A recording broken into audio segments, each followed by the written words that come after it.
questions, or need prayer, email Annamarie at 5minutesadayWithGod at gmail.com.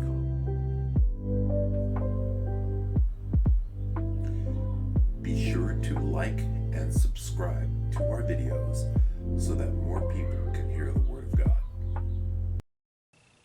Good morning and welcome to Tuesday, and we are going through the book of Exodus. And so we are in Exodus chapter 1, verses 8 to 22. And the title is Pharaoh Oppresses Israel. Because God put them in this cocoon, they were able to grow into a mighty nation. But that caused fear, right? And when there's fear, there was fear with the Egyptians. And when there's fear, what the fear was all about was losing control. They didn't want to lose control over this minority group that was in their nation and on their land. And so I'm actually going to read this to us. So, then a new king to whom Joseph meant nothing came to power in Egypt. Look, he said to his people, the Israelites have become far too numerous for us. Come, we must deal shrewdly with them, or they will become even more numerous, and if war breaks out, will join our enemies, fight against us, and leave the country.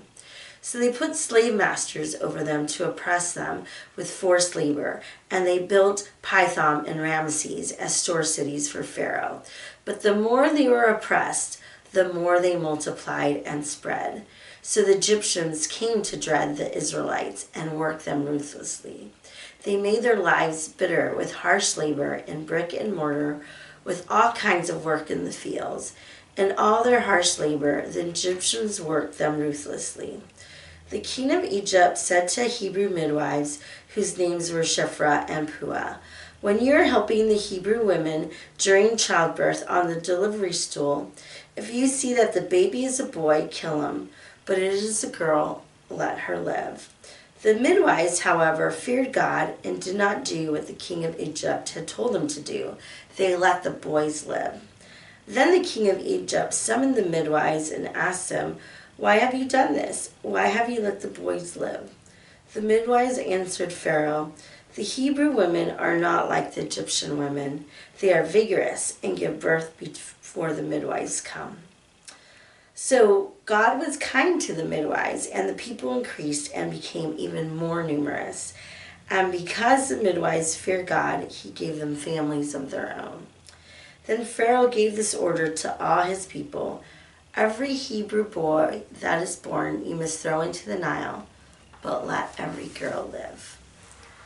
All right, so one thing to realize is that even though they were in Egypt for about 430 years, they weren't in slavery the whole time, right? For a long time, they had favor because Joseph was alive and the Pharaoh knew him, and so there was favor with the people.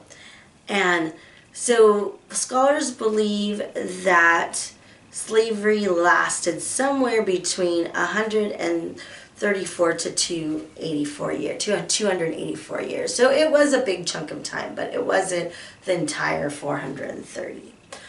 But despite this harsh bondage, despite this slavery, Israel prospers and grows. And you have to remember, this was God's purpose, to set them in a place so that they could grow.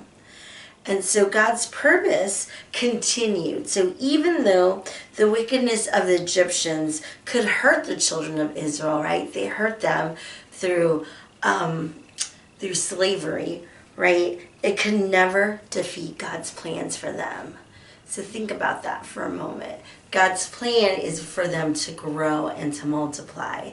And the Egyptians wanted to hinder that. So they thought slavery would keep them down and keep them restricted.